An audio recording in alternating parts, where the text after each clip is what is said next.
काल में जहां देश और प्रदेश में ऑक्सीजन की कमी की खबरें सामने आ रही हैं, तो वहीं फरीदाबाद के civil surgeon doctor Randeep Singh Punia ने साफ किया कि उनके जिले में ऑक्सीजन की कोई कमी नहीं है, इसलिए किसी को चिंतित होने की कोई जरूरत नहीं। उनका कहना था कि पहले से ही 4 सेंटर में 100 ऑक्सीजन बेड उपलब्ध हैं और इसके अलावा 1000 ऑक्सीजन सिलेंडर उनके पास भी उपलब्ध है। वह टेस्टिंग को बढ़ाने के लिए सरकारी अस्पताल में सिविल सर्जन के कार्यालय को खाली करवाकर वहां RT-PCR टेस्ट लैब बनाई जा रही है, जो अगले 10 दिन में चालू हो जाएगी। कोरोना काल में जहां देश और प्रदेश में ऑक्सीजन की कमी की खबरें सामने आ रही हैं, तो वहीं फरीदाबाद के civil surgeon doctor Randeep Singh Punia ने साफ किया कि उनके जिले में ऑक्सीजन की कोई कमी नहीं है, इसीलिए किसी को चिंतित होने की जरूरत नहीं। उनका कहना था कि पहले से ही 4 सेंटर में 100 ऑक्सीजन बेड उपलब्ध हैं और इसके अलावा 1000 ऑक्सीजन सिलेंडर उनके पास उपलब्ध हैं।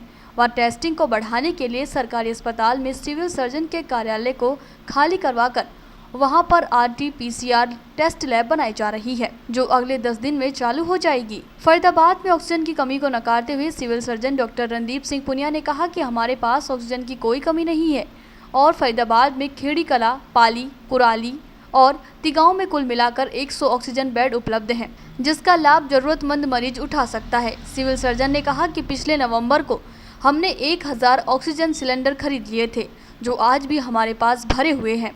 और जहां तक ऑक्सीजन सप्लाई का सवाल है, जय सप्लाई सेंट्रल गवर्नमेंट द्वारा हरियाणा सरकार को दी जाती है और हरियाणा सरकार प्रत्येक जिले में मांग के अनुसार उपलब्ध करवाती है। उन्होंने बताया कि फरीदाबाद में जिला उपायुक्त इसके कोऑर्डिनेटर है व जिस भी हॉस्पिटल की ज़रूरत होती है वह अपनी डिमांड भेज सकता है ताकि उसे समय रहते ऑक्सीजन उपलब्ध हो सके। टेस्टिंग बढ़ाने को लेकर CMO ने बताया कि सरकारी अस्पताल में सिविल सर्जन के कार्यालय को खाली कराकर वहां पर RT-PCR लैब बनाई जा रही है, जो अगले 10 दिनों में चालू हो जाएगी। 3 प्रकार के सेंटर्स होते हैं, कोविड केयर सेंटर्स होते हैं, उसके बाद डिस्ट्रिक्ट डेडिकेटेड कोविड हॉस्पिटल्स होते हैं हमारे और डेडिकेटेड कोविड केयर सेंटर्स होते हैं। इनमें हमने पिछली बार भी बनाए थे और अभी भी हमने उनको चालू कर दिया है। खेड़ी कला, पाली, कुराली और हमारा जो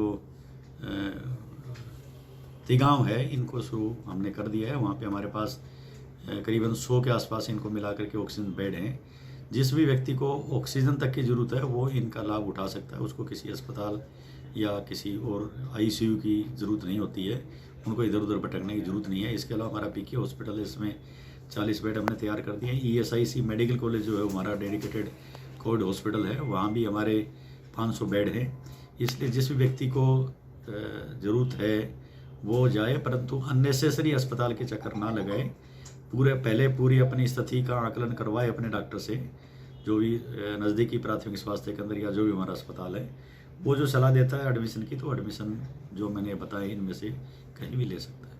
अच्छा सर, सिलेंडरों को लेकर कुछ सवाल उठ रहे थे कि सिलेंडरों की संख्या कम है, गैस जो ऑक्सीजन की कम है। कोई कम नहीं है हमारे पास। पिछली बार हमने नवंबर में 1000 सिलेंडर के आसपास खरीदे थे और इन डेडिकेटेड कोविड केयर सेंटर्स जो हैं इन्हीं के लिए खरीदे थे। आज भी हमारे पास सभी भरे हुए हैं, उनको हम यूज कर सकते हैं। इसके अलावा ऑक्सीजन की सप्लाई का जहाँ तक सवाल है, वो सेंट्रल गवर्नमेंट के द्वारा अलॉट हरियाणा सरकार को होती है। हरियाणा सरकार जिला वाइज अलॉट करती है, तो जो अलॉटमेंट है वो हमारा प्रॉपर है जिले का। उपायुक्त महोदया ने निर्देश सीनियर ड्रग कंट्रोल ऑफिसर को दे दिए हैं, वो इसके कोऑर्डिनेटिंग ऑफिसर हैं।